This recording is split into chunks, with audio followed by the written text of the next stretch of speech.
So morning all. Welcome to the World After Sport Sporting Discussions. Got a great group of guys here again today, so we'll go around the room and introduce, and then we'll get cracking with today's subject, which is the business of you. So I'm not going to go in any particular order. It's who I'm looking for on the screen, so be ready and waiting, on mute or off mute. So Charlie, you're in the top left-hand corner. Welcome as a newbie to the Sporting Conversations. Great to have you on. Do you want to just a quick intro about yourself? Thanks, man. Yeah, I'm Charlie Beckett. I currently a player for Jersey Reds in the Championship. Formerly played for Leicester Tigers and Gloucester, and was probably interested in getting involved with this one particularly because I think the pandemic at the moment and everything and sports stopping has probably made me realise, even though I'm only 24, I look a lot older. I realise, gents, my bald head and big old beard. But it all stopping all of a sudden has made me realise probably that I need to get a bit proactive with what I'm going to do when I stop completely. So while I'm still not heading towards the end of my career at 24, I think now is a good time to try and build a network and try and get some sorts of ideas of what I want to move on to eventually. So that was why I was interested. Thank you for having me today. My pleasure, and it's great to have you on board. Martin. Yes, hello. I'm Martin Landajo. I'm an Argentinian player. I'm playing for Queens. I speak Spanish, of course, so sorry about my English if you don't get it. Yeah, I'm playing for Queens this season, and from the club they told me about this meeting, and I was interested just to listen, to learn, and I'm open to everything you have to say to us. Fantastic, Martin, and your English is perfect, mate. It's probably better than mine, so Right. Thank you for that. Alan, can I prepare you to come on to off mute and say hello? I think Martin's probably got better English than me from being a Welshman. Yeah, it's Alan Davis. 20 years of being personal development practitioner in sport. Big interest in areas like this. Used to run a module or a course called You as a Business. So probably a lot of synergy now with what Tim and yourself have got. And so looking forward to it. Thanks, Alan. We'll be stealing any packs or information you've got then. Shall I come to Hoggy next? Yeah, morning, fellas. Carl Hogg was a player as an amateur, played international rugby for Scotland, went into the advent of professionalism, been coaching pretty much for about 20 years now. 7 or 8 in the Premiership with Gloucester, 5 with Worcester, now as a forwards coach down in Ospreys. Believe coaching is about developing people as well as players, and I think that's a key thing in our profession now, is developing the holistic person. Thanks, Hoggy. Brilliant. Serge, can I come to you, sir? Can you pop yourself off mute, say hello? Hi, Serge Betsen, being a rugby player for 20 years, stopped in 2011 when I joined Wasps. I played 3 years I played 17 years in France for Biarritz, played 3 years for Wasps, London Wasps, and retired in 2011. After that, I created my own company, Serge Betsen Consulting, and since that, I've been enjoying life after rugby by sharing my experience with businesses, being pundit or being or having some coaching activities, then really willing to learn from you guys. And again, thank you, Martin, for organizing all this. Thank you, Serge, and it's my pleasure. Tim, if I finish with you. Yeah, good morning, everyone. Former professional rugby player for about 12, 13 years. Also had a bit of a job and started in the amateur era. Now I'm 46, so I've been out of the game for well over 10 years, and I struggle to make a clean, successful transition. Always able to earn a living, but not necessarily in a way that I was proud of or felt inspired by. And having been through that process, it's great to bring all these like-minded people together and try to pass on a bit of my experience and hopefully provide some support. So players coming towards the time in their career when they're not going to be mollycoddled and paid to run around catching a bit of leather, we need to prepare, boys. And this is an idea of coming together, sharing best practice, reminding each other of what we can do to prepare, and hopefully we'll enjoy the hour we get together as well. Thanks, Tim. And I guess just a slight intro, a small intro about myself is Martin Underwood, obviously host the calls. World After Sport is one of my businesses, as well as another one which is builds websites and apps for clients. Strangely, I've been in banking all my life, or all my adult life, so 20 plus years in the banking industry, and that's got me to talk to a lot of people and learn a lot about leadership, management, career planning, coaching, etc., etc. So with my interest in sport as well, these kind of things synergized and came together quite nicely. And when I got to know Tim, we sat down, we said there may be an opportunity here, which a number of you guys have echoed really. So just a quick one about me. So I'm going to share my screen, if I may, and then I will be talking through the slides that I've prepared with Tim's support, and Tim will dive in and interject, but please do all join in and interject as you wish. So the business of you, like Alan said, is he had a pack in the past about you as a business. It's about athletes and coaching staff understanding that the role they play in their career is slightly different in some respects to maybe someone like myself in banking, where you've got your own brand, you've got your own business. A lot of what you do is impacting others around you, and because your career is fairly short, then it challenges. So my view, and Tim's echoes this, is the World After Sport has the business of you as its mantra. Everything we believe in, everything this business has been set up to do, is all about helping athletes and coaching staff understand how the person is a brand, a business, a family member. You know, they're a one-stop shop of so many things. But most importantly, like a bit like what Charlie said when he was introducing himself, is it's about your own destiny. It's knowing where you want to go, or maybe working out where you want to go. Not everybody has an answer yet. And World After Sport is there to support and to coach and to encourage and to really give some guidance and some planning experience from all the great people around us to help us work that through. So I'm not going to bore you and read slides. I tend to work through them and open the door. So again, please do dive in. But as you can imagine, and something we learned off from Rugby Australia recently with Steve Anderson and some of his team over there, is that sport is a stepping stone. It's one element of your journey. It's not the be all and end all. It's not the start and the end necessarily. It's just one part of your life. So it's really important to realize that we have to have an understanding and a preparation of tomorrow. We don't know what tomorrow is going to bring. We didn't know COVID was coming along. And we didn't know that, you know, things are going to get tough for a period of time, and suddenly we've all had to react. So again, having you are the business as a thought process, we all are a business. We all have to think about that epicenter of what's important to us.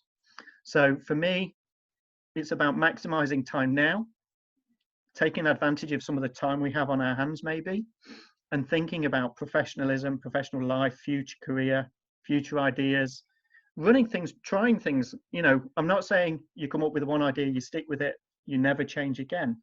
It's about trying things out. And some of this slide pack, I'm hoping, will help work out how you can do that. But again, one-to-one conversations with myself and with the World After Sport team is about, you know, we can bring people together. We can help you work that through. It's not about having answers today. It's about working out answers in the future and over a longer period of time. So again, we want you to maximize, and we think our belief is that if we can get these things right now, it's going to help players and coaching staff in their current career as well. Because if the view is, if you get saturated in one thing, for example, rugby, then maybe you won't perform as well because you're not thinking about the tomorrows, and therefore you've got a concern at the back of your mind. There's something lingering there that you really want to focus on.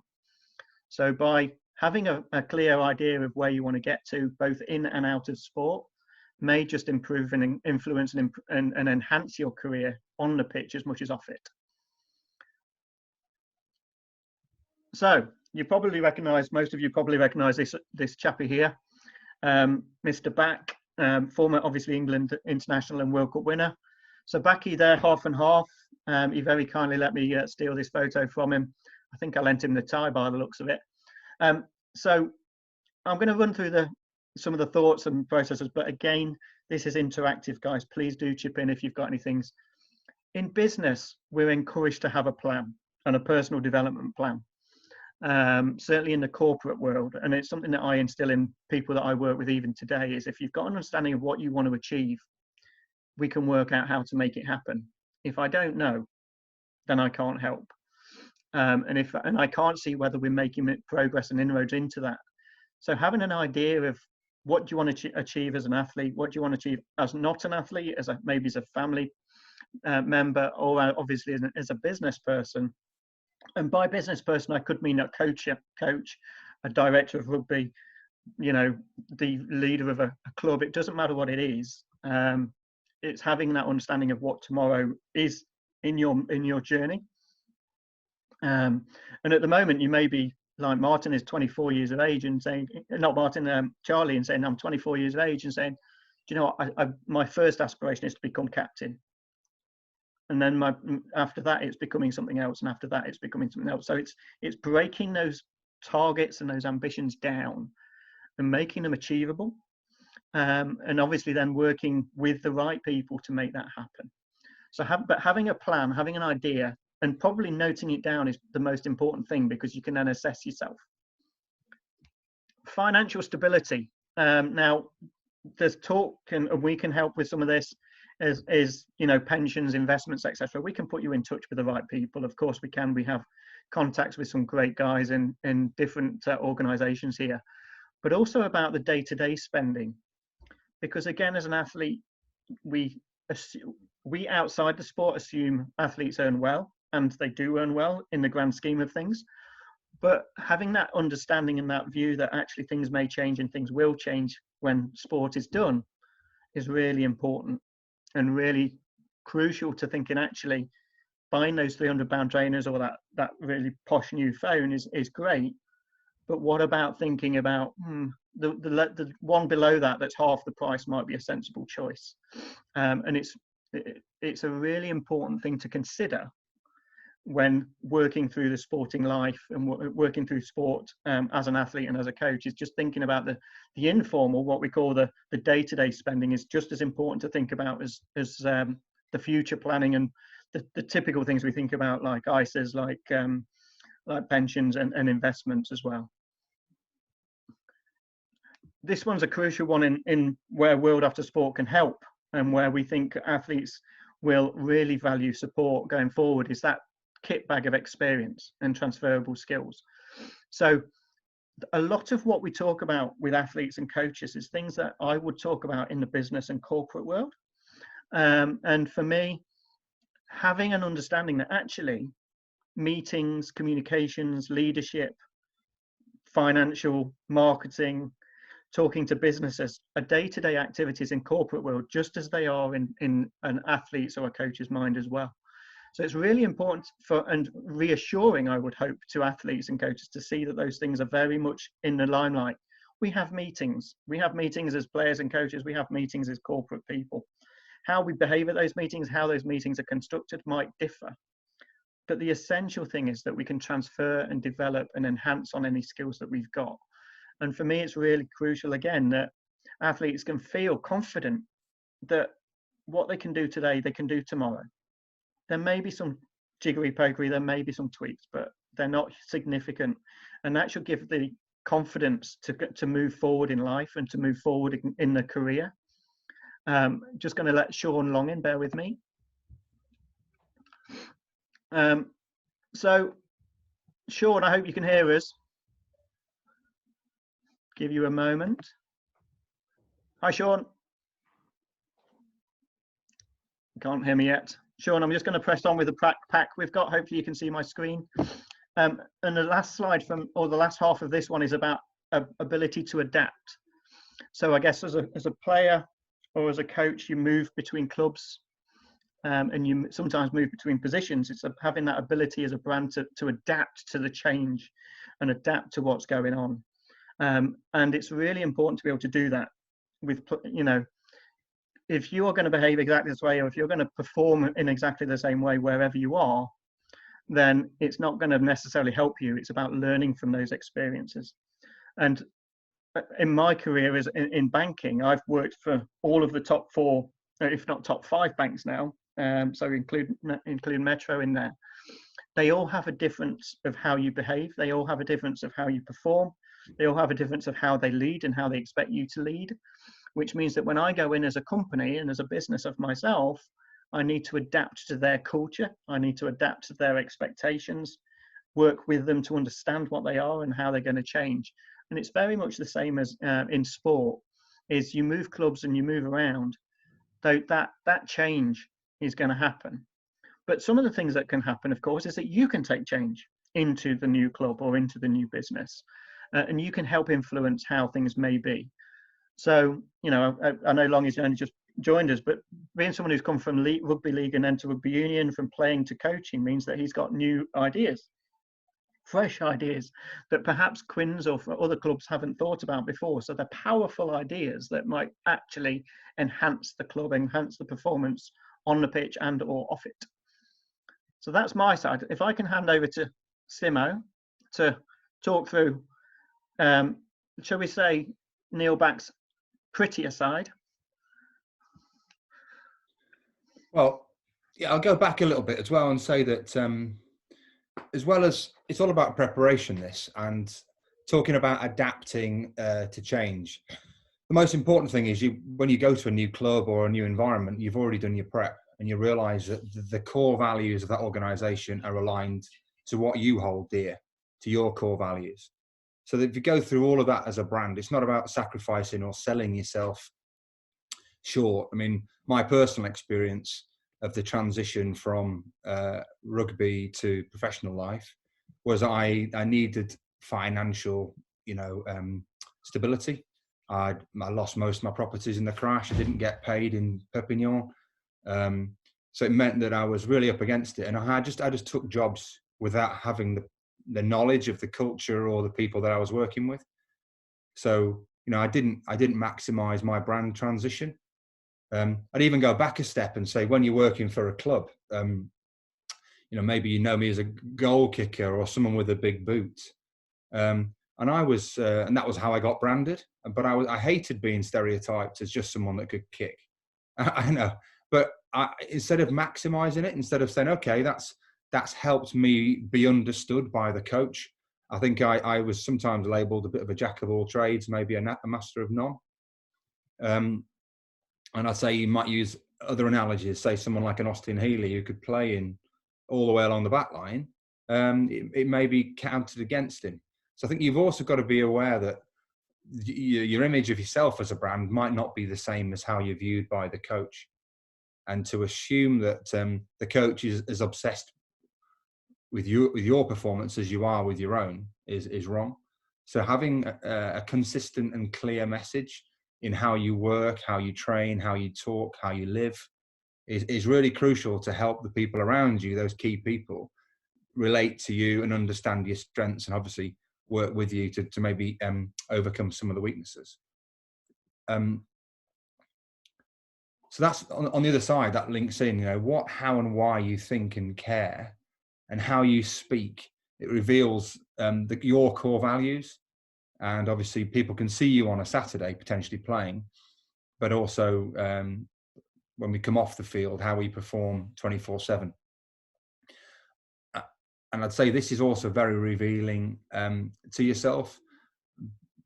With COVID, with pressure, with depression, we know these are all issues that face everyone, and being able to address them and not feel the stigma, positive self-talk, understanding how you behave is crucial to your own sense of well-being, your sense of worth, especially when maybe the carpet gets ripped from underneath your feet.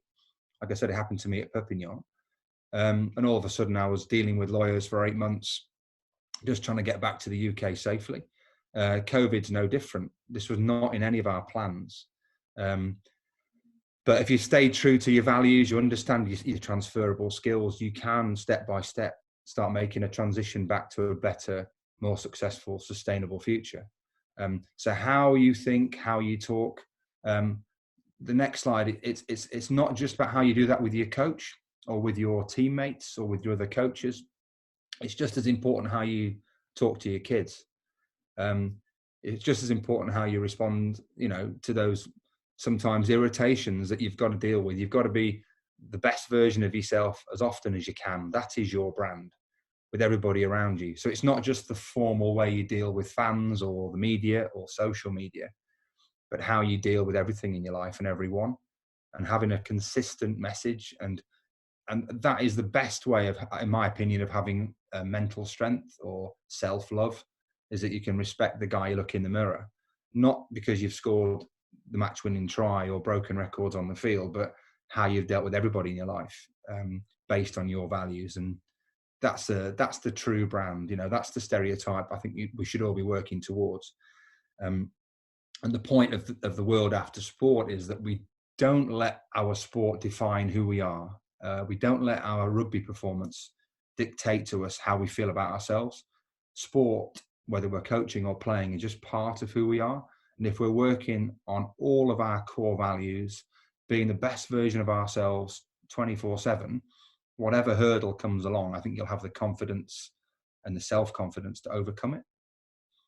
If you click on the next slide, Martin, thanks. So again, it's about controlling the controllables. We've talked a lot about this. That if we break down every challenge into a challenge, not a problem. So how do we use today to prepare for tomorrow? We're all confined to barracks. We're not able to perform on the field. We don't know what's going to happen in the future, which we'll come on to a bit more.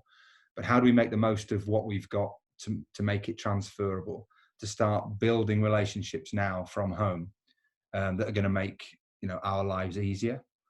So as I've already alluded to, my transition from sport came very, very quickly when I signed my biggest contract, invested in loads of property, overexposed myself by not really having a life plan and a clear vision of where I was going to go to in the future.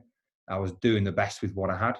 And so I think for me, World After Sport is getting that circle of trust, getting the people around you so that you can actually prepare consciously for whatever comes along.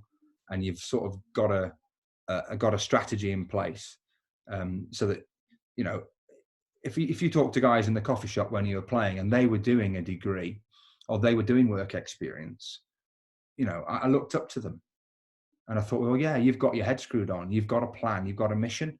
And they tended to be the guys that were the most organized and also probably the most consistent performers on the field. And was that an accident? Not really. And I suppose the coaches and people that looked at them saw them as safe and focused and reliable too.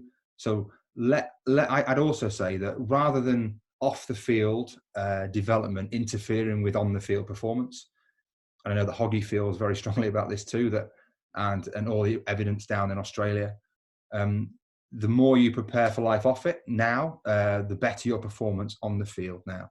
And it's statistically easy for me to say, proven. So I think let the plan for tomorrow enhance your performance today, as well as make tomorrow a lot easier. So how do we do this? This slide, if you click, let's click on the next few, Martin, because it's difficult you having the control. So using your head and your club to help you. First thing that comes up there, it's life is defined, if you like, by what happens on the pitch. And World After Sport is not here to talk to you about performing on the field. But as I've said, I think by having a strong vision of your future and having a plan off the field does enhance what you do on the pitch.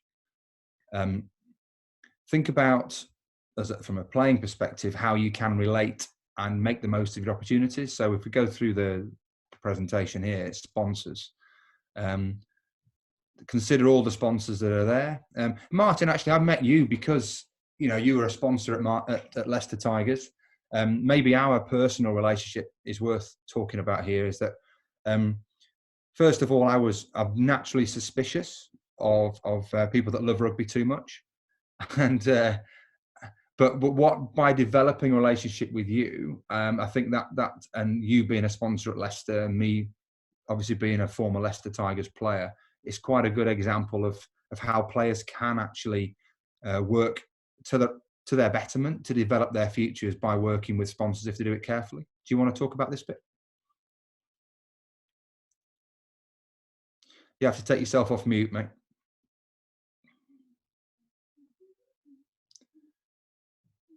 Is anybody there? There we go. Everyone's here. Sorry, guys. I was talking to myself, which is probably the best way for me, to be fair. So I couldn't agree more. Is for me, it's difficult on both sides, because as a sponsor, you want to maximise the investment you're putting into the club and into your business at the same time, of course. So you want to be talking to players. You want them to be on your side. You want them to help, potentially help build your brand a little bit and build your business. But what you don't want to do is annoy them, frustrate them, and also the club, of course. And working with the right person can be invaluable. So for me, it's a two-way street, and that's where I think you and I hit it off when we met, Tim. Is that firstly, it was one of those where we both had a beer, so it was a little bit more fluid in terms of conversation, but it was one of those where you're looking at me going, oh God, here we go again. I've got another guy wanting my black book and wanting my contacts. Whereas I was thinking, do you know what? I think you and I could do some really good work together. And I'd got an idea, but it was one of those where now's not the right time, but I needed to try and encourage, you to give me a little bit of your time to help me explain. And obviously, as you know, it took us 2, 3, 4, 5 sit downs to go through where you are, where I am, what my business idea is, how we can work together. And it really, I think we've hit it off in terms of how we are. We've got a similar mentality on this, but it takes time. And as you've said in some of the other points, is as an athlete and as a coach, you've got to be wary of those around you. You've got to be vigilant as to who's the ones to listen to, who's not. But absolutely, as a sponsor, my experience was the players didn't feel comfortable and confident talking around you. They were nervous. They didn't really know what to say sometimes. But at the end of the day, sometimes it's just about having a chat. It's just about seeing if there's anything I can do as my business to help the athlete, and how the athlete might be able to help and do things for me. Because at the end of the day, if you work around this slide as a whole, it's about talking and enhancing. And, I could be the next employer of one of the players. And so, I want to find the right player who is interested in my business. And I think clubs are starting to get it a bit more and starting to try and assign players to the right sponsors. Certainly, I've heard that in some of the clubs. And I think that's essential, because at the moment it's the business's choice. I want to go and sponsor George Ford, or I want to go and sponsor Ellis Genji, or whoever it may be. Well, that might be fine. But actually, if I go and sponsor one of the other players, he might be fascinated in World After Sport or Base 8 Innovations or whatever it may be, because it's something that he holds dear to and something that he believes in, and actually it's something that he will contribute to. Whereas if you just pick it at random, then it may not be quite so productive for either person. Yeah, so I think, again, World After Sport is here to help players and athletes work out what their futures are, but also to help them work out how they can enhance today. Like you've said on the previous slide, is prepare today, think about today, but think about that in terms of tomorrow as well. And for me, the corporate work is a great opportunity to create those networks, to develop your opportunities, to think about what you like, but what you don't like. So if I move around the circle, and Tim, please jump in at any point here. If I go down to, across to operations, rugby clubs, sports clubs are not just what happens on the pitch, but they're obviously everything that goes on off it as well. So as an athlete or as a coach, you've got the opportunity to talk to those departments and maybe work out which of those are of any interest to you. You've got marketing, operations, finance, hospitality, management, sports, performance, social media teams, and so much more that go on behind the scenes to make the club run, tick. I won't say smoothly, certainly not at the moment with COVID, but that's what the objective is to make them work as effectively as possible, to make money, to allow them to afford to keep the business going, which allows the players to be signed on and kept and adopted. So for players, they've got the opportunity to go and sit and spend time with those departments and learn what that department does, how it does it, how they set a strategy for it, or whatever it may be that you'd like to learn about. And it's invaluable to do that within the club, but it's invaluable to do that with your sponsors, potentially, if they're of interest to you. But don't be shy of just looking at your own sponsor, but look at all of the sponsors. Look at your mate's sponsors and go, actually, do you know what? I really wish I had him as a sponsor because he interests me. Ask those kind of questions. But like I say, use those club sponsors to your advantage wherever appropriate. And don't just think about the big businesses, think about the small businesses. Because if you think about a small business, they still have all of those departments. It might just be that the departments are all run by the same person, or there's only 2 or 3 of them in the business, but actually there's still a really good business, really solid business. But there's only 3 of them running 10 departments, not 10 people running 10 departments or 100 people running 10 departments. So you might think, actually, I do want to become a business leader of my own. I want to have my own business in the future. So learning from a small business might be as invaluable to you as talking to a big business. Therefore, move to supporters. As we've said already, there are those supporters who just want to get your autograph. There are those that just want to be around you and have photos with you, and I get that, and that makes absolute sense. And there's absolutely nothing wrong with that. But it's just about the athlete and the coach being wary of that. And it's just about being vigilant. So some will be time wasters. There's no doubt about that. But as we've said, is be open-minded. Listen to the opportunities. Pick them out. And people like World After Sport can help you. How do you choose the right ones? How do you say no to people? Because it's very easy to just keep what I call sponging, which is, letting that water fill up and holding it. And then eventually it gets so much that you have to drain it out again. But there's times when, and ways of learning and understanding which ones are the time wasters, just by what they say, just by what they do, just by how they act. And there's those that are not the time wasters, and they're probably the ones who say less, the more, because the more you have to sell yourself, the more effort you've got to make. That means the more, the more that's in there. And for me, you've got a real opportunity as athletes and as coaching staff to actually embrace some of that. As Tim and I have said on previous calls, and we talk to each other and have a laugh about it, is players have to return to Civvy Street at some point.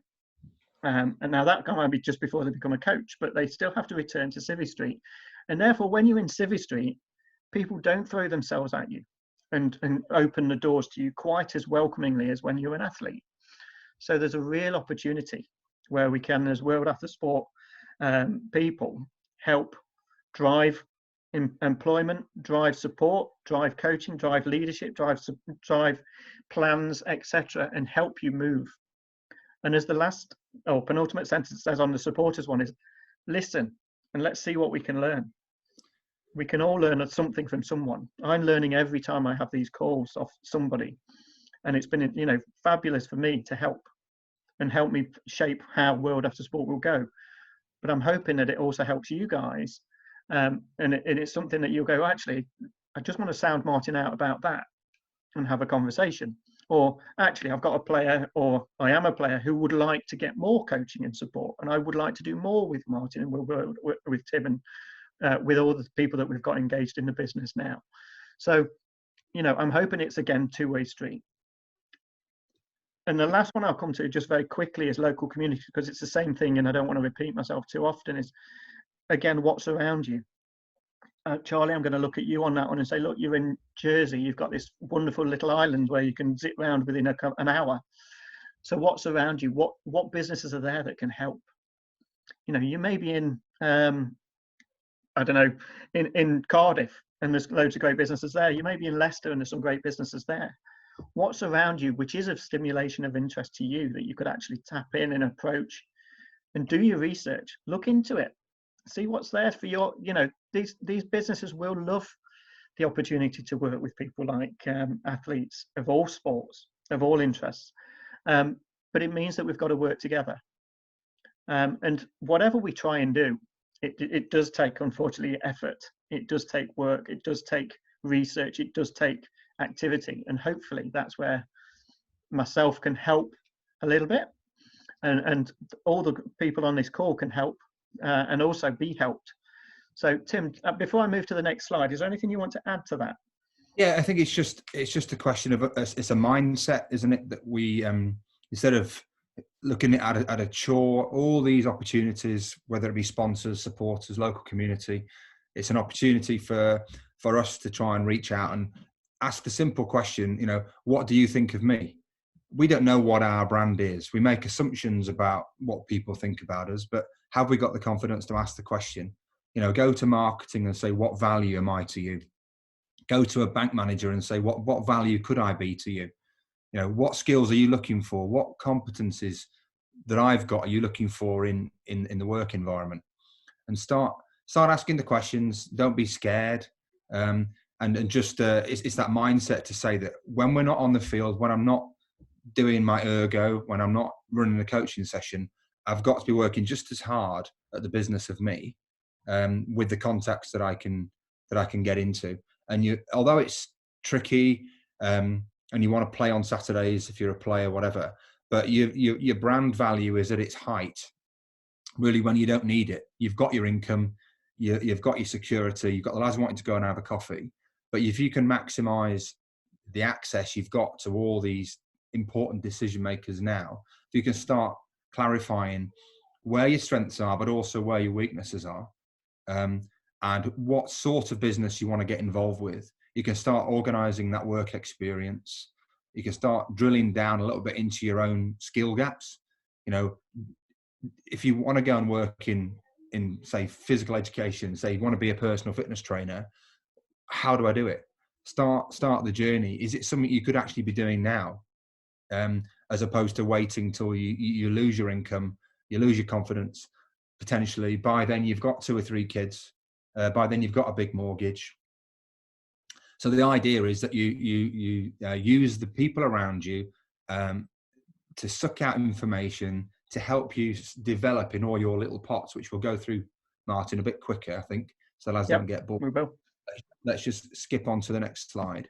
And lads, if you want to jump in at any stage, please do. It sounds a bit like me and Martin are preaching at the moment. It's supposed to be a bit more fun, but if I just carry on, Martin, if you bang these up as fast as you can. So what do success athletes have in common?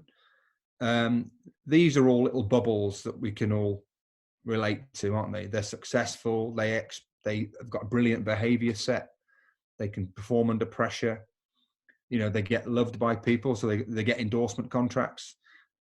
They get unfazed by pressure, which is rubbish. We know that everybody gets nervous, but it's how you deal with the pressure. And it's about the mental skills that you've evolved and developed through your career, usually in my case, by failure and then adapting forwards. When people do that to the slideshow, you don't get phased. So, but you stay determined. You've got plans for tomorrow. Money, it's often in our society, great behavior is rewarded by money. It's obviously what you do with it. And then ideally, if you get your processes right and you're lucky, you're not getting injured, and you've got a long career. So ideally, we'd like, if like people associated with WOS to have help filling up these pots. So WOS ambassadors or any great sportsmen around the world, sports people, great business guys, they probably have these characteristics in common.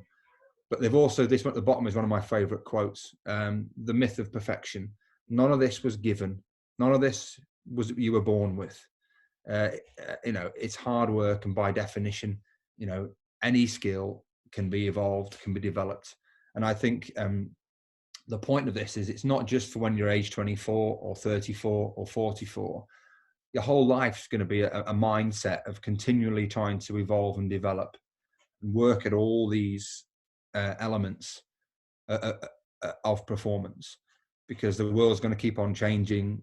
You might get great periods of success, you might have horrible periods of apparent failure, but if you stay true to working at all these performance behaviors, you'll get the outcomes you deserve.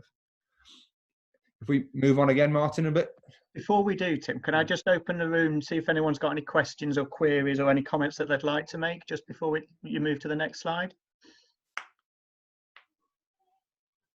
Or just I'll jump in a little. Yeah, okay, sure. Just to, sorry I'm late, guys. I was on a meeting with Scott Wisemantle, and what Tim related to last time was on a meeting is that, you know, investing yourself, investing in your own career. And so since then, I've been reaching out to other coaches to actually form a relationship. Obviously, I'm new to rugby union, so I've been reaching out to other coaches and doing a lot of webinars and Zoom meetings with Michael Checker and Scott Wisemantle and other people like that. And I've learned so much, you know, just by having a chat with you guys. Going back to the point where the confidence in actually going up to someone after a game, and I always found that quite difficult. You know what I mean? Rugby was job. I was good at it, and I find it quite difficult to go up to someone. And if I did go up to someone, they always wanted it for free, especially in rugby league. It's, you know, not very.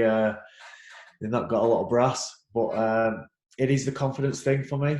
But what I am quite good at is just talking to anyone, and whether it's a businessman or a player or another coach, I'm quite good at that. But I feel like I don't want to go up to them and talk to them because I feel like I'm sponging off them. I'm wanting something back, which is definitely not what I want to do.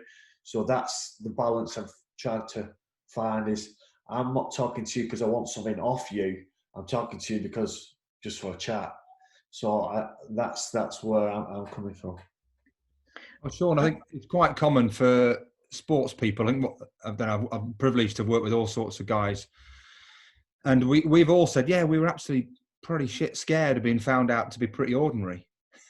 And that's where you've got this drive to not to let your mates down, let yourself down. And that's often, I think, a competency of just this willingness to work incredibly hard to prevent yourself or try to prevent yourself from failing. So you've done all that work, you've got all that experience on the field. If you go into a corporate box, you might think that what have I got to offer? You know, I'm only this rugby lad, and this guy runs this great big business. He's sponsoring the whole ground. The idea is that if we've worked on the business of you, like, you know, who am I? You'll realize that you've got all these skills and these competencies and these abilities that actually the bloke who owns the stadium is desperate for. So, and you've got a relationship there where it's a two-way street. I don't want you to feel like you're sponging off a bloke just for talking to him, Sean. I mean, he's talking to you, you're talking to him, you go into every relationship as equals.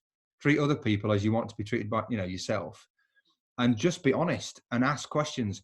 One of the biggest lessons I learned probably 10 years after I came out of rugby was to start asking people for help. I was a bit maybe proud and wanted to solve all my own problems. But when I went to some of my trusted friends in the business world, they were desperate to help because they're decent people. And they weren't doing it, you know, for money or for fame or to tell their mates that they were hanging out with a rugby player. They were doing it because they just wanted to be decent. And so I think it's really important that we respect our own abilities, we respect ourselves as people, even when we come out of the game. Because, all right, sometimes lads get carried away with their own arrogance or self-importance if they're man of the match and they're a star and they get sign autographs all the time. You come out of that world and you've maybe lost that adoration and you might lose your confidence. But the idea of this is if you're always investing in the business of you and you know you're on a journey and you know none of us are perfect at anything, but the idea is we keep asking questions. Every time we ask a question, we'll get a little bit more information, whether it's about how people view us or whether or not they think we've got the skills they need in someone for a job. It's all information, and we've got to be a sponge. We've got to be open-minded and humble, and but certainly don't go into a corporate box as a former player feeling that you're not worthy, because this is the point. You've shown, what I say, all these characteristics of what we got on the screen here that makes you successful, and those same characteristics are your transferable skills that will make you very, very attractive to a future employer, provided you believe in yourself, you know how to communicate those skills and those competencies, and they happen to be someone you can feel you can learn from. It's as much for me as, you know, what can you do for me as I can do for you. it's got to be a balance. Otherwise, it's not a strong relationship that's going to last. Can I just jump in there as well, Tim? And I think the thing for me, Sean, is that also there's a common interest. They've turned up to your rugby club to watch rugby because they're interested in rugby. So there's actually a common theme you can go in on.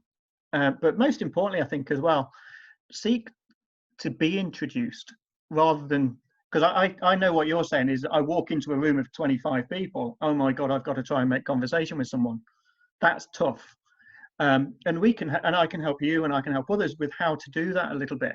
But I still have nerves of approaching people in large groups because you feel like they're just going to stare at me and wonder why I've done that. But if you can be introduced by the club, if you can say, oh, I'd really like to meet the sponsor of or this person when they're next in. I did exactly the same at Leicester Tigers meeting 2 years ago, where I just said to the commercial lead, I said, oh, I'd really like to meet, I think it was Jordan at the time, because I wanted to talk to him about World After Sport and my thinking of it. And she said, oh, no problem. When he's done his Q&A, I'll bring him over. That made life a lot easier than me having to just walk up to someone and say, I want to talk to you. So if you thought to yourself, I want to talk to X sponsor or X business person that's at the club, then I would suggest there's a recommendation there to get introduced rather than you have to do the difficult bit. But just remember that there is that commonality. There is an instant conversation, which is just, hi, nice to meet you. Did you enjoy the game today? You know, but some small questions, some leading questions that start the ball rolling. And then you might say, oh, you know, tell me a bit about the business. So I've actually seen your business before. I'd like to learn a bit more about it. Can we talk a bit? You know, so again, what you're doing with the coaching staff is exactly the same approach, or very, very similar approach to some of these guys who you would approach out of sport as well. And just when what happened, we talked with Tim last time, and you just mentioned it then about asking for help, and sometimes it's difficult to ask for help in it, really. But once I've spoken to Checker and Wisemantle and spoke to them and said, look, can you help me on my journey? I'm just starting on my journey. They was more than happy to just give me everything they had. And I was like, wow, just ask that one question. Can you help me out? They were so like, I'll take them back by how much they give me. And I was like, wow. So it's just, yeah, that really helped me. Brilliant. And I'm pleased they did. And you'll find that is the norm.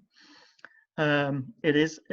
We just don't think it is. We expect it to be an awkward conversation, like you were alluding to earlier. Absolutely, Sean. So, yeah. Sorry, Martin. Anyone else got anything? Yeah, Charlie. So, kind of like on the asking for help point of view and using the network. So, I think my potential issue is, so I'm not going to sit and bullshit everyone. My career hasn't exactly gone the way I wanted. I didn't dream at 24 of being a championship rugby player. I was at 2 Premiership clubs. It didn't work out. I'm in the championship. I've actually chosen to leave Jersey for personal reasons.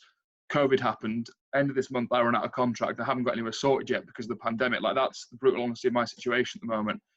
I think my issue is I haven't maybe got the name value from my playing career so far of a Sean Long or a Serge Betton to maybe get my foot in the door. People go, oh, I know who he is. I'll give him the time to have the conversation, then try and get across who I am and the help I need or want to look for. So I think so for example, I'd really love to get involved in media because I love talking about rugby. Rugby is my passion, and I think I'm actually quite good at that stuff. I've hosted podcasts for clubs about and stuff like that. But I don't really know how to start that conversation because I'm nervous somebody will turn around and go, well, who the fuck are you? Like, why? Sorry, excuse the language, but why should we give you the time of day? Because I haven't got that name value. I'd back myself if I got my foot in the door to be able to convince someone that I'm worth helping and worth spending the time. But it's getting that initial conversation on people not knowing who I am from my playing career, that side of it. I mean, I'm the least qualified on that from me, but my opinion, Charlie, is that's what World After Sport will help with, and where we come from is that we want to support athletes with that kind of challenge. We see our, let's call it, client base as being championship players, first teamers, more than maybe some of the England players or internationals, because they do tend to find that work gets thrown towards them a lot easier.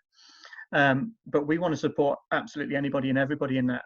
And I mean, for that example, I know TalkSport, for example, I've got a couple of names that I know quite well in that world. I could introduce you. I could ask them to offer you some advice and guidance. I could ask them to spend, if you can spend some time when isolation's done, and also maybe have some Zoom calls with you whilst they're in isolation as well, and offer some advice and thoughts on how you can get started in that kind of world. And again, that's, for me, Business of You is all about that. Yeah, I think, Charlie, from what Longy just said a minute ago, if you asked any of us to do an interview with you, to do the podcast on World After Sport, to do it around how we feel around COVID, we're available, mate. Yeah, thank you very much for that.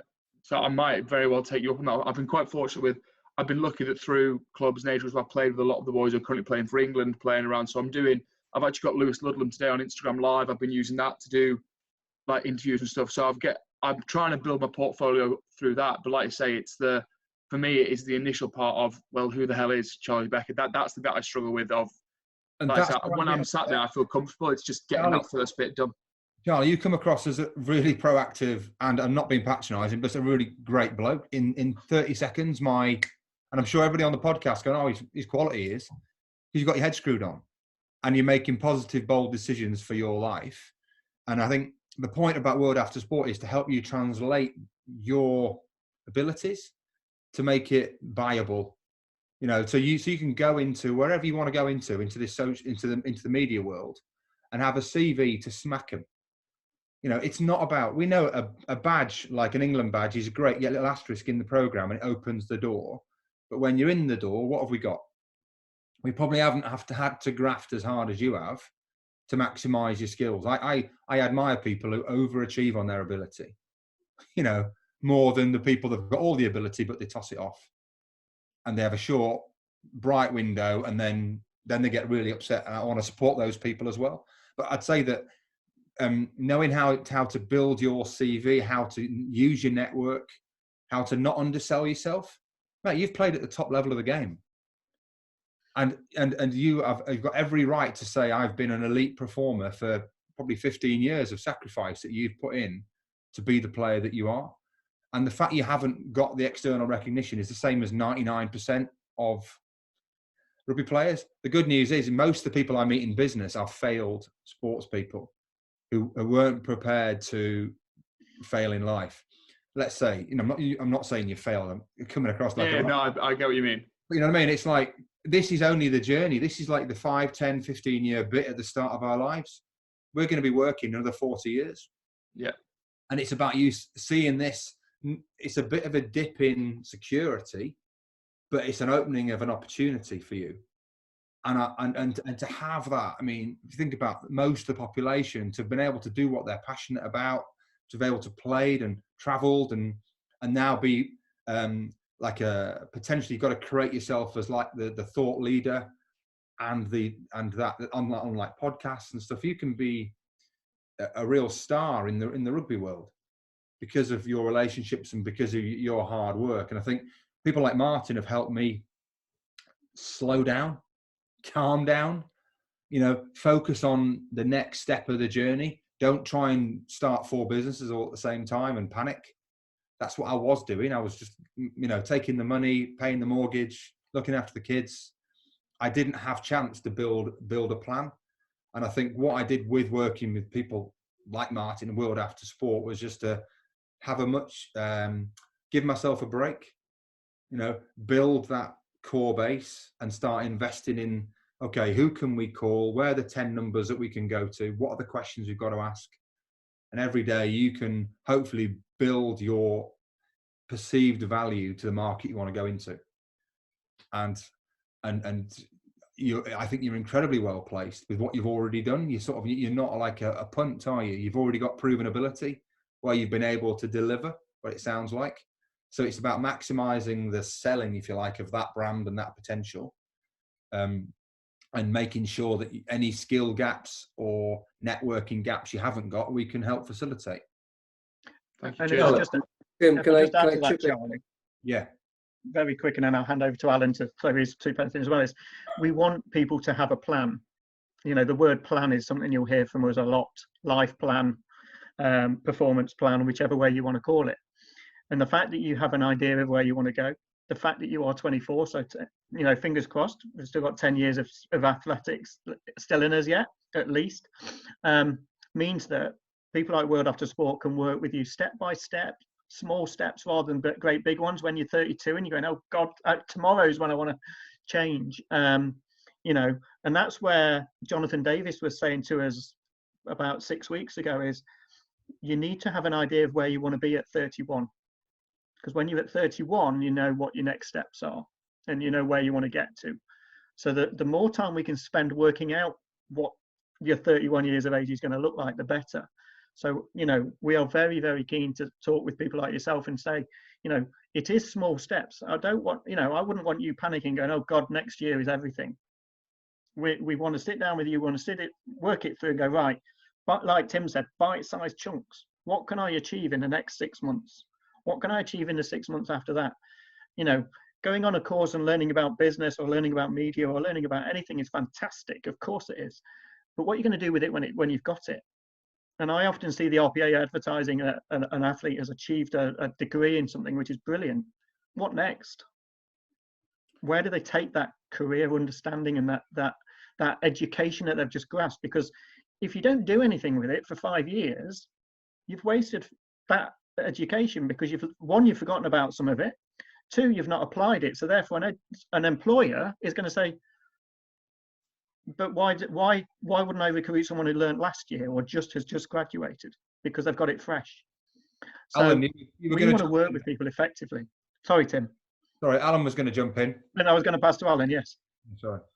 Yeah, I was just going to say, you know, just listening to Charlie there now, it's evident for me with sort of what you call this, you know, you as a business.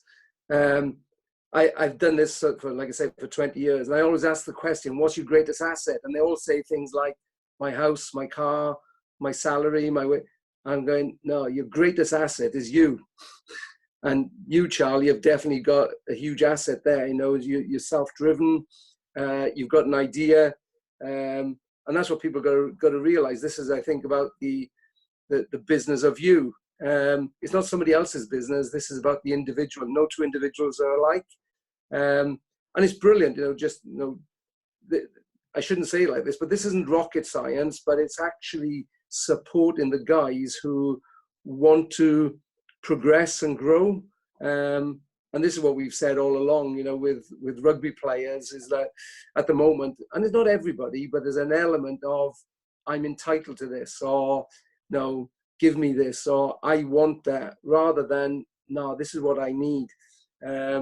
So I think, Charlie, exactly, just, you know, 20 seconds, 30 seconds of listening to you there now and going, this guy's got an idea, you've got a drive. Yeah, it'll take time, but with the network, and that, you know, somebody said to me the other day, 95% of jobs in today's society is gathered or gained by networking, not by a job advert, you know. So you know, and that's where the attributes of an athlete, of a coach, it's about learning. You know, Sean said it early on about, it is about confidence of asking, but no, you're interested in somebody, you're interested in somebody's knowledge, and you know, this is why, you know, like I said, it's not rocket science, but it needs that drive from somebody like, you know, World After Sport and the people around, because unless it comes from the individual clubs, like a head coach or a director of rugby who sees this as part of a player's growth, you know, we'll be talking, I guess, for the next 10, 15 years. And the other thing you said then, you know, Tim, about the degree and stuff like that, it's like, you know, I'd probably looked after 400 rugby players getting a degree. My first question to them every time is, what's the purpose? What's the purpose of that degree? And that's why you get people doing law, finance, marketing, because that's the interest they've got. You know, unfortunately, we put a lot of players in today's, you know, 20 will do a fitness trainer's course or a gym instructor's course. I'm going, why? Maybe only 2 or 3 of them actually want to become a gym instructor. The others just wanted to something to do, and it's good on my CV. So I think what you've got, Charlie, is that ability of, like, I've got this idea, I've got this passion. just use your network, and the more you experience, and you'll come across somebody who goes, come and work with me. Yeah, Martin, we're already at 11:05, Yep. mate. Let's crack on a bit. I'm sorry. If anybody needs to go, don't feel bad, but hopefully you can hang around and we'll overrun because we've wrapped on a bit too much. But thanks for that, Martin. That's brilliant. The slides that, I mean, what we were just showing on the next slide, I'm just going to pop it all up, is goes back to a bit about the brand and what could possibly go wrong with if I do the wrong thing. So it goes back to some of the Neil back slide. If you know, we can make mistakes that turn everyone off instantly. So I'm not going to go through them all, but Israel Folau, obviously with his views on religion, severely impacted his career because instead of keeping his thoughts to himself, his feelings to himself, his beliefs to himself, what he found was he publicized that and not everyone appreciated it. And it's the same with others, you know. So Tiger Woods, greatest golfer perhaps has ever been. One moment of stupidity in terms of at home cost him, you know, everything else to be found out about him, and his, you know, his investment interests, the sponsorship interests were stripped away instantly. And you'll find that with sponsors today is that how you are perceived, how you behave as athletes and as coaches impacts their brand as much as it impacts your own. So it's really important, you know, to think about what we post, what we say, how we say it, and all the rest of it. So these are just some of the oh goodness me kind of moments that we just, you know, again with our support, we would look when we do host social media courses to help people so that we can grow bigger LinkedIn profiles and more powerful profiles for ourselves, not to win and get the most followers. You know, you'll hear Donald Trump say that he's got millions of followers, but the understanding is that about 30 to 40% of his followers aren't real people. So actually, it's not as useful as he claims it to be. But the only example of this is just for a little bit tongue in cheek, is that we can build up and build up and build up, but it can all go in a flash if we're not careful. So let me move to the next slide. And this is one for, you know, let's perhaps spend 5-10 minutes on this one. Is just, so what next? And Charlie, you've given really good examples there of what next. We've mentioned COVID a few times today. None of us knew this was coming. The clubs didn't know it was coming. The players didn't know it was coming. The athletes don't know it's coming. I didn't know it was coming. You know, the business world didn't. The politicians didn't. It was one of those totally unforeseen things. So none of us could plan for it, but these things happen. You know, the salary cap, the rumours of the salary cap dropping by a couple of million or even halving are being touted about. How true is it? Time will tell. But what happens if if that does come off? What happens if clubs have to halve their salary caps? Then does that mean that potentially players will have to go semi-professional or part-time or whatever? I don't know. You know, sponsors' budgets with COVID, they're going to get stripped because these companies haven't got perhaps the money that they had 3 months ago because they've had to invest in it in totally different ways. So we have to think about the what nows. And again, the hope is that World After Sport can help a little bit. It might be that you've got no idea, of course, but we can still eke out those transferable skills. We can still learn about you together. And the aim and the ambition of World After Sport is to sit down with people one-to-one, as well as in groups, so that what we can do is, what we don't want to do is put everyone in the same bucket. So there may be things like this presentation where we go, well, we talk about that to everybody and anybody so that everyone understands where our thinking comes from. Then once we've presented this to you and sat down with you, it's about the one-to-one. So Charlie's desires versus Martin's desires might be two very, very different ambitions. Where you want to get to, when you want to get there, how you want to get there could be totally different plans, totally different styles, but you both have a goal of where you want to end at the end of the conversation. And again, that's what World After Sport is all about. And the world, you know, change is one word. The world changes all the time. And I guess I've been very lucky in my business career to have worked in change. And what that means is that I've had to manage the change of things over the years. So 13 years ago now, I cannot believe it's that long ago, but 13 years ago, I created contactless technology in the UK. So I'm sure all of you have used a contactless debit card or credit card. And it was me that created the first one. So, you know, that was a massive change in payment technology. And then a few years later, I started to work on phone technology and phone payments. So Google Pay and then Apple Pay. And I've had to work in the regulatory world. So that means that when the banks or when the governments say, okay, we now need to create a new rule on something. So when the banks had to split in half, I was responsible for driving some of that change. And the one thing we can guarantee in life is change. And for me, having a bit of preparation on what could change, some of the risks in our lives, etc., will help us and create that personal plan that we talked about right at the outset. Yeah, I think there's a great quote. It's been one of the previous meetings. You know, prepare now, ready when ? It's constant. We are going to have to react, but the great thing about the sporting mindset and the stuff that we've been through is that we are good at change. We are responsible. Think about those skills like ability to make a decision, ability to communicate well. You build trust with the bloke on your left and the bloke on the right. You do that instinctively, and you never let yourself or your mates down. Even though you might make mistakes, you will make mistakes. You don't let them down because you always give 100%.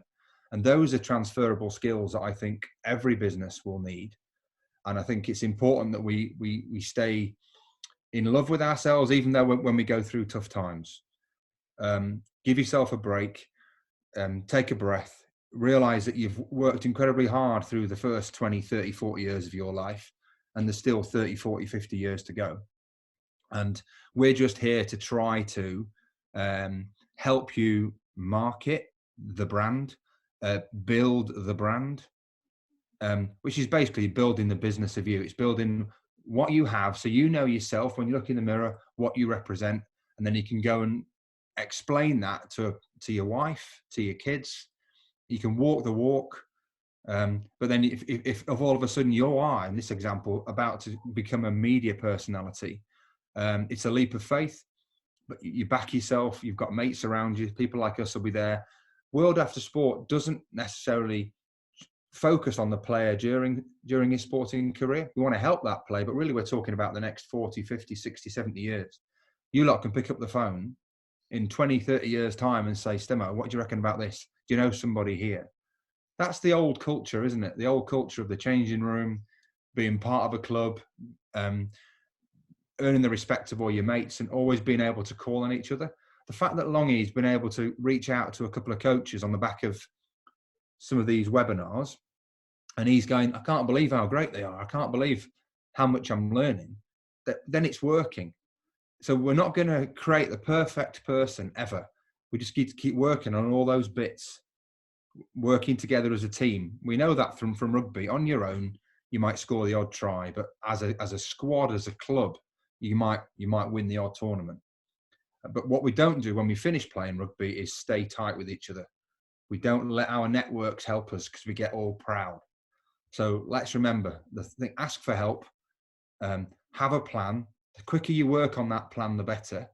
The more people you listen to, who've been in it for years and years and years. Everyone keeps saying, work on the business of you, and hopefully, if you've got any gaps or needs, then you make a conscious decision to invest even more time and effort and potentially a bit of money into that.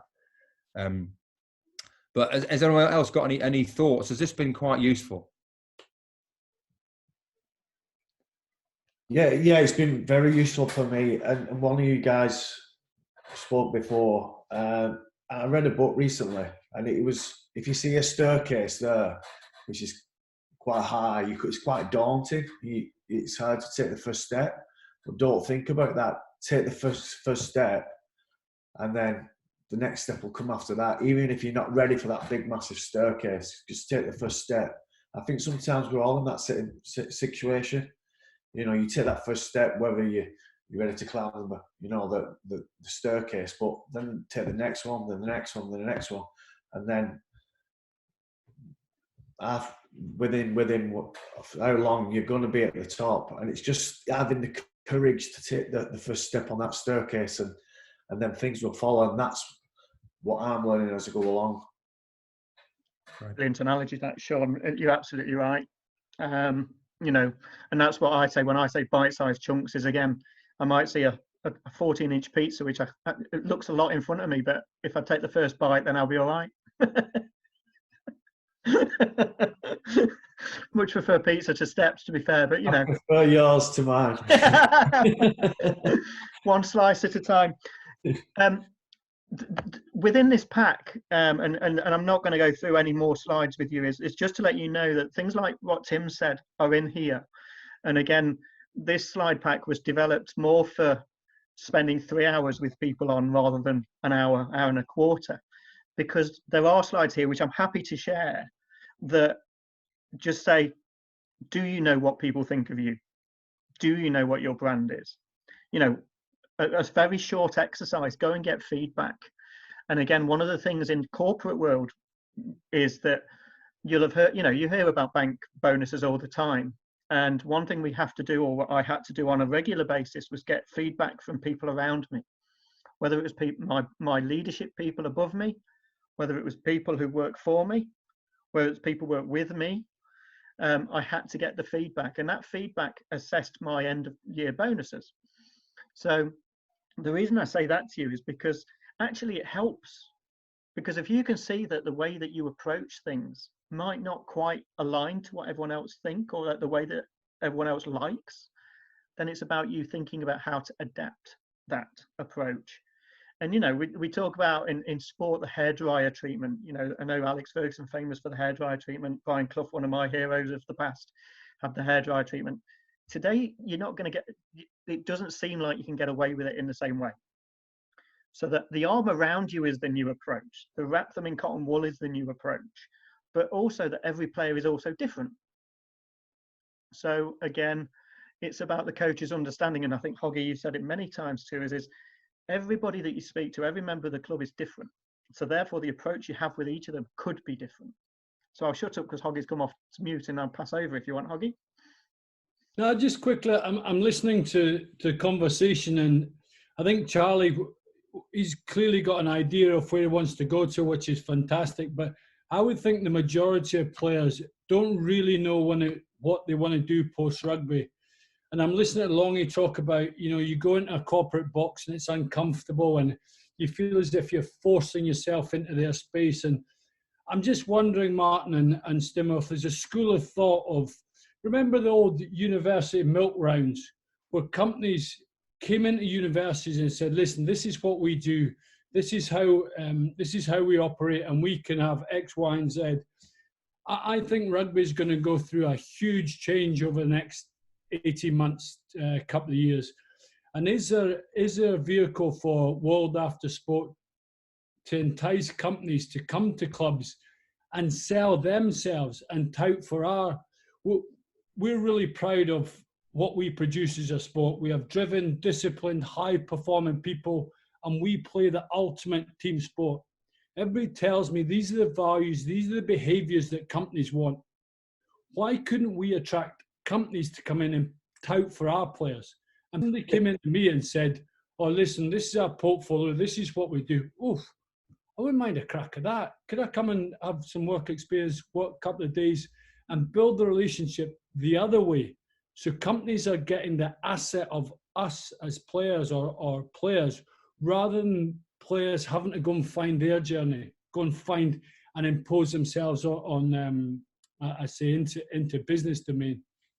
Yeah, Carl, I think it's a great idea, and we don't even have to do it physically. I think if we get our players, if you like, CVs, marketing, ambitions, sat on a website, why can't potential employers come and find the player? So the idea is we could amplify and market members of World After Sport to potential employers. I think, Stimmer, the only thing is, and clearly you were driven post rugby to find an avenue. I've got a degree in civil engineering from 30 years ago. I wouldn't know now, if the game stopped tomorrow, I wouldn't have a clue what I want to do. And you know, I've done all these, I've done heaps of courses, I've got an MSc, I've got bags of things, but I'm not actually sure, because I've never gone out in industry and dipped my toe in the water and said, oh, I like that, I don't like that, because there's never been that vehicle. And I just think if we could provide that vehicle for players to go and, you know, I spoke to Martin the other day about juicing. Juicing were a sponsor at Gloucester. They do a whole raft of things rather than just materials for building. Now, you spend a couple of days or whatever that is with juicing over a period of time. There's marketing, there's sales, there's products, there's compliance. There's a raft of opportunities in there, but as a player, I'm not aware of that. And I'm with you, Hoggy. Martin, just to pick up on that, and I totally agree with you. And no, Hoggy, no, absolutely spot on, because you know, you can open the door to a lot of these companies for players, but you know, bringing as you say, it's exploring, isn't it? Now, using your time now to explore, you know, what these companies do, whether it's DHL, you know, Adidas, or whether it's Juicens or Atkins Construction or whatever. Half the players wouldn't have a clue what goes on, but I can guarantee you take half a dozen players to DHL, to Juicens, and all of a sudden they'll see the bigger picture, whether it's sales, marketing. The problem I think we've got, and maybe I'm speaking out of turn, but you know, going back to the old hospitality, they call it the box walk. It's a chore. It becomes a chore that you know, at half time or before and after a game, those not involved go around the boxes just to say hello. But I think, you know, doing something separately, and I remember doing it about 10 years ago. We brought 20 employers in, and it was a bit like speed dating, you know, where the players went around. But just the buzz afterwards was like, oh my gosh, I didn't realize they did that. I didn't realize marketing is this. It goes back to what you said before. I think, you know, some of the boys who I've dealt with who've got specific degrees in marketing, business, they've got that self-drive. They'll go, but probably 80% of the players, if you speak to them now and you say, what do you want to do after rugby? They wouldn't have a clue. So they've got to maximize. And, you know, whether it's the club, I think it's difficult for a players association maybe because they're dealing with so many diverse. But if a club drove like that, and, you know, I remember in the last club I worked at, they had 42 key sponsors. And the players weren't linked to one of them. Incredible. It's on your doorstep, you know, that community, that opportunity. So, you know, there's a vehicle, I think, that you can, and it'll only take one club to succeed like that. And and totally agree with Carl. I think rugby and sport in general now in the next year is going to be totally, totally different. And maybe the salaries aren't going to be there. So therefore it will be, well, we will pay you a salary, but the other half of your salary is when you work with X, Y, and Z. And the players will say, oh, I'll do anything. And they won't. You know, you'll only do something that's of interest and you've got a passion for. And now's the time to find that passion of what's out there. And I'm totally and utterly 100% behind but what both of you have said and what Stimo said. To answer the question to you, Hoggy, is yes, there is absolutely a window for clubs to get involved. And World After Sport is about the athlete. It's about the person. But obviously we want to work with RPAs, WRPAs. We want to work with clubs as well. So, you know, we've talked to the likes of Tigers already in a hope that we can encourage some conversations to start. And absolutely, one of my ambitions is to host events where you have, you know, one of the time I spoke with Geordie, the example I gave you recently earlier about Geordie was, it wasn't a sponsor's event. But the thing was, you only got to talk to your own player. And it's a case of actually what I've said to Simon Cohen and what I've said to others is maybe what we should do is like a speed dating morning where you just literally have all the businesses around the room and the players can then wander around and go, actually, I am interested in that, I'm not interested in that, or can you tell me a bit more? And you start to have that ability to get to know, because as we've already said in this call is, you know, athletes don't know what goes on behind the scenes. Juicens is a good example. You know, it's okay, it sells bricks, great. But actually, does way more than that. And I've spoken with Mattioli Woods, as an example, who are a major sponsor of Tigers, to say, look, could I invite players to your business to learn not about financial advice necessarily, but about all the departments? And they're very, very keen to do it. And it goes back to what Sean was saying earlier about ask a question. People will help. But we do need clubs on side. We do need players to join in. It's about bringing everything together. So I totally agree with you that you know, my ambition is to work with every club, you know, Premiership, Championship, you know, Pro 14, whatever, is to work with those clubs and say, look, I don't want to you guys to be forced as clubs to be doing this with the players. We'll do that with the players, but we do need your help and we do need your involvement. I think the other thing, Martin, is like I think Carl was hinting at earlier on, is like the public, the supporters, the sponsors, they see the rugby player, and the minute you start to introduce, as you say, and say, yeah, he's a rugby player. Oh, but by the way, were you aware that he's got a business and marketing degree, first class honours? And they go, what? You know, now everybody knows the Jamie Roberts story of the world, yeah, because that was something different. But you know, they don't know. It goes back to what Tim was saying, is you as a business, you've got to sell your brand, whether it's in marketing, whether it's in business, your law degree, your finance degree, or whatever, engineering.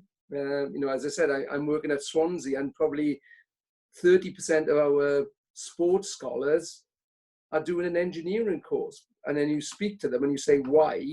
There is a purpose. So but nobody sees that on a match day program these days. Whereas before you used to see teacher, minor, engineer, whatever. Now it's just like academy player. No, you should be academy player studying law, academy player studying engineering. I think it's up to the player to sell their brand. Yeah, I agree, and I think it's also about a value proposition. And the world has changed because of COVID. You've got all this talk about clubs going under, maybe guys going to part-time, contracts. So why would a sponsor who's got no money spend all of his money on player sponsorship when that sponsor needs to maybe recruit? So why can't we look at the value proposition by saying, yes, we love our sport, but that individual player will potentially be a business development guy for you while he's still playing. It could be working a day a week for you in the office, so that the player knows before he finishes that he fits in culturally, that the morals are aligned, and actually he can earn a living. He's proven he can actually deliver for that business. So you can reduce risk for both the player and the business at the same time as help keep sport viable. So I think we shouldn't forget coaches as well. Well, yeah, I mean, I had to give up coaching. I couldn't afford it, Alan. I had to go into because I had kids. Yeah. And the clubs couldn't afford to pay me the money I needed to pay my rent. So having additional revenue streams and pots of cash to supplement your passion. But maybe I'd love to be, running around, maybe coaching. But if I could maybe have a blend between coaching and playing. And it's about just investing early in that plan, knowing what. So that's why the financial plan is essential alongside your life plan. And unless you've looked at it, you're going to be shocked. You make all your money in your 20s and then spend it all when you've got kids, bigger houses and mortgages, when your brand isn't as potentially as valuable if you haven't looked after it. So I think that's the whole idea. Clubs should be doing it. They could attract the best players because they could look after their whole families and look after the life of that player, not just the playing career of that player. And until clubs are proactive, there's a gap in the market where players are left getting spat out at 24 or when they get injured or when the salaries are cut. And that's where I think we need to be stepping in, using the better knowledge we've got of the commercial world, the savvy rugby players who can come in and act as ambassadors. And together we could help the clubs provide what actually they need, but they don't necessarily have the skills or the time or the resources to deliver it themselves. which is what you've been doing for 20 years, isn't it? Yeah. And the other thing, Tim, is like one of the biggest things I think, and Charlie might be out, can add to this, is like, and Martin, it's like we use the word transferable skills, and a lot of the players will go, what are those transferable skills? So nobody has really sat down with them to look at your skill set, look at your, and if you're a poor communicator, you shouldn't be in rugby, I know, but if you are, that's a personal development. Let's grow your communication skills. If your personal organization is poor, let's build that. But your transferable skills are massive in sport to business. But a lot of the players don't recognize them, don't understand what they mean until you self-reflect and look in the mirror and go, yeah, I am a good communicator, I am a good leader. And that's what businesses will look at. We know that, but it's just identifying them to be able to sell it as your asset, your brand. Yeah, and that's the whole point of this, presentation was really about knowing how to maximize your brand for what it's going to be needed for the rest of your life. It's not just from a commercial point of view, but also understanding it for your own mental health and for your family. Just going what Hoggy said before is, about companies coming in and stuff like that. But is it anywhere we can shout out to them now? Because obviously we don't know what's going on with the COVID. We might get salaries cut and stuff like that. But is there anywhere we can reach out to companies and, like you spoke about, and say, look, I'll do it for now. I'll do it for nothing. I just want to get the experience. Is there anywhere we can reach out to them? And I know they're probably struggling the same as us. They don't want to be spending loads of money on a bloke coming in and trying to help the business. But is there any way we can reach out to them and shout out to them and say, I'll do it for nothing. I just want to come in for the experience and get the experience that way? There is. Sean, I'm actually still employed by Quilter Wealth, like the biggest wealth company in the country. And my job is to help their workers stay motivated and positive at home. So that's actually my job that's keeping the pressure off me.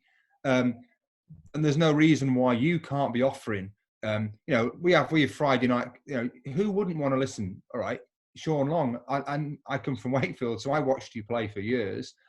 If I said Sean Long is happy to come and talk to you about his rugby career, do you want to do a webinar on a Friday? I'd have hundreds and thousands of people wanting to listen to you from that organisation. So yeah, there is a massive need for the rugby player and the skills that we've got to be reaching out at the moment, because we've all had injuries, we've all had setbacks, we've all been dropped, we've all got funny stories. And if you package those into a corporate world, it's golden.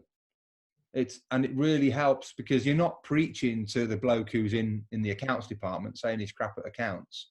You're talking about your own mistakes. You're talking about your own life issues, which he can relate to. Yeah. And that is exactly what the business needs, just to keep people's heads above water at the moment. We're lucky looking around in this little room. We're mainly protected from what's going on, but there's a lot of people dealing with a lot of grief. And we're only, be coming out the first of 3 massive peaks of COVID. It's going to take 3 years of recession, etc., before we start coming out of this. So the skills that you have based on your last 20 years life experience, if you could reach out to people in your community and offer them, they'll remember that forever. Because when you're in shit and someone offers you a hand, you're a mate for life. So if we could be maximizing almost our brand right now by reaching out, go around the hoardings at your club, give them a ring, send them an email saying, "Hi, I'm Sean Long, I'm a coach here. Do you want me to speak to any of your management or any of your businesses?" And I bet you they go, "Yeah, I can't believe you've been so proactive." But exactly, why not? Just get on with it. They would chop your hand off, wouldn't they, Tim? Yeah, they would.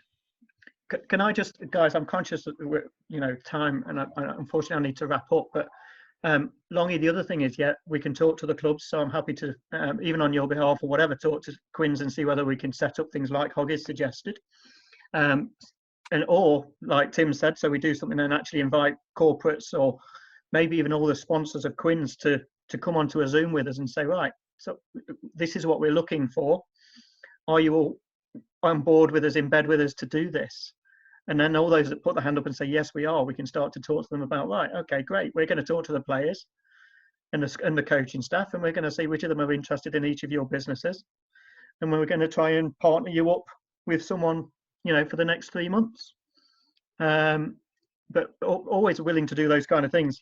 And like I say, World After Sport very much focuses on the athlete, but we can only talk to the athlete, one, if the athlete wants to do it, and two, if the club are happy for us to get involved, and we want that sponsorship and that backing of the clubs as well. What we don't want the clubs to worry and think is that they've got to invest in this financially because they've got enough challenge already. But we absolutely need their buy-in and their involvement. So having you on the course, having Andy Sanger join us and being part of it, Hoggy from an Ospreys perspective and all the rest, is that what we can do is we can now, hopefully, with your encouragement and with your support, with your, almost sponsorship of us, is to say, right, we love what we've heard from these conversations. Yes, commercial lead of Quins, we'd like you to talk to World After Sport about setting this up with them. And we'll need you. I can't just enter a club because I'd be doing the same as you, Sean, which is I'd be going blind to someone and saying, I need your help. But if I can say, oh, Sean's on side with this, can you talk with Sean perhaps first, and we can then work something out, then that would be great, because it would help us and it would help you and it would help the players and the club as a whole. So hence my private chat to you there was, if there's anything I can do, then just feel free to ask. I'm open to anything. Thank you. And that's what World After Sport is here for, is to support players, coaches, athletes. And we've been, already utilised Alan on a couple of occasions in terms of what he's done in the past, and guaranteed he'll be tapped again on the shoulder a few times, and Serge the same, and Charlie again, and Martin is, if we can help you guys, we're a phone call away, we're an email away from getting involved and helping you in any way we can.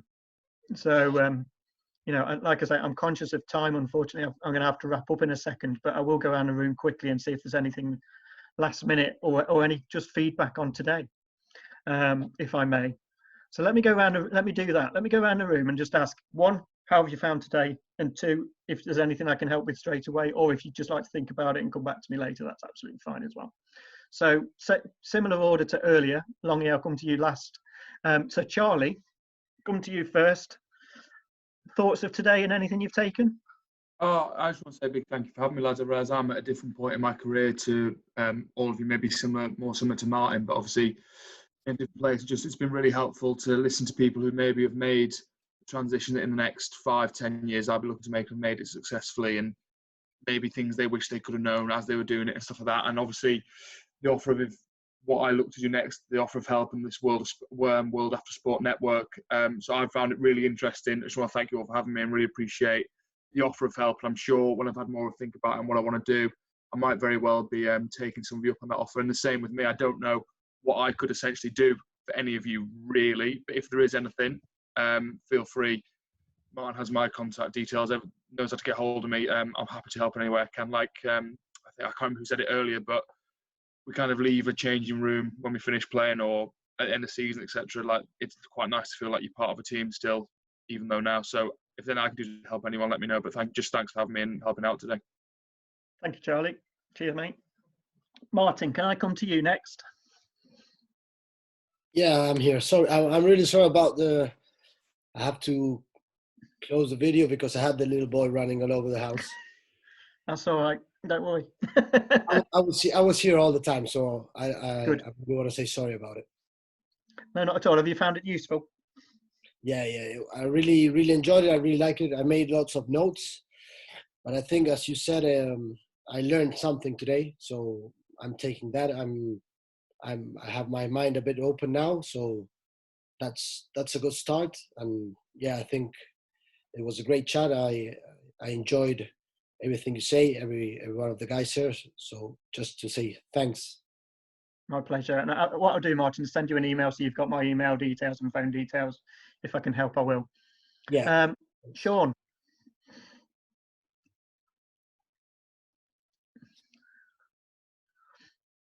Yeah, the first time I spoke with you guys was investing yourself, which I did, and the next one was ask for help, which I've done on that.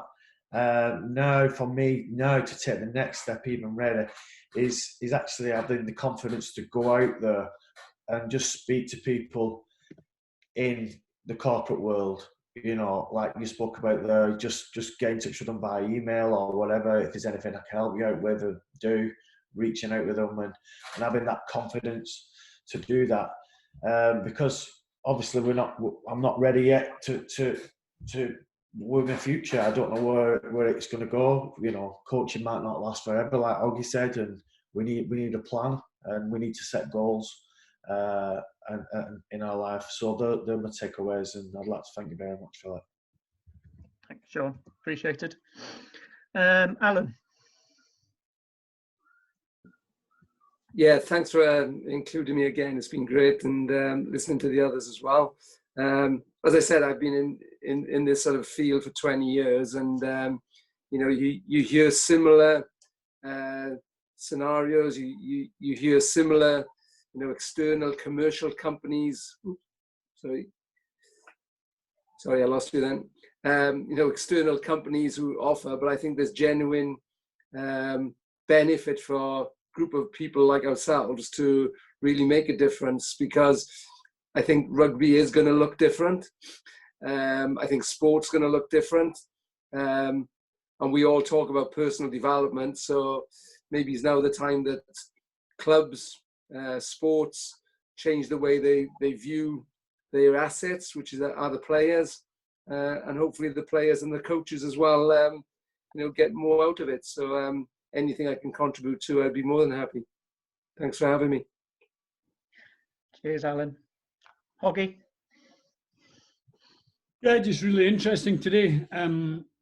I think now might be the time in our sport where we can flip that dynamic, rather than coaches or players going to companies, is whether we as a sport can attract companies to dip into our talent, you know, our pool of talent. We talk about all the values of the game, disciplined, you know, high performing teams, the ultimate team sport. Can we change that dynamic? Can we create a platform or a vehicle for companies to come in and tout for our players? Yeah, definitely. Thank you. Serge.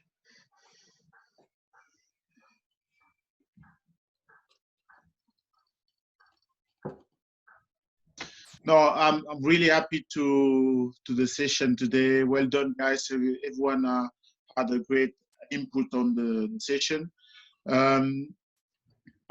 Just to give you, for those who are asking questions about how they can behave when they're out of the game, I just wanted to share my experience on this a little bit,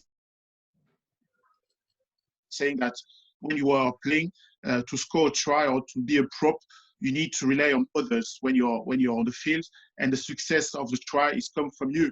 And on that note, I think you need to be just keeping the communication the way you do on the field, and take it to outside for the business. And I think we do that without noticing, but it's definitely good to remind us about how good we are on the rugby pitch and how good we can be outside the rugby pitch. Then that, for me, the only input I can give you for the session.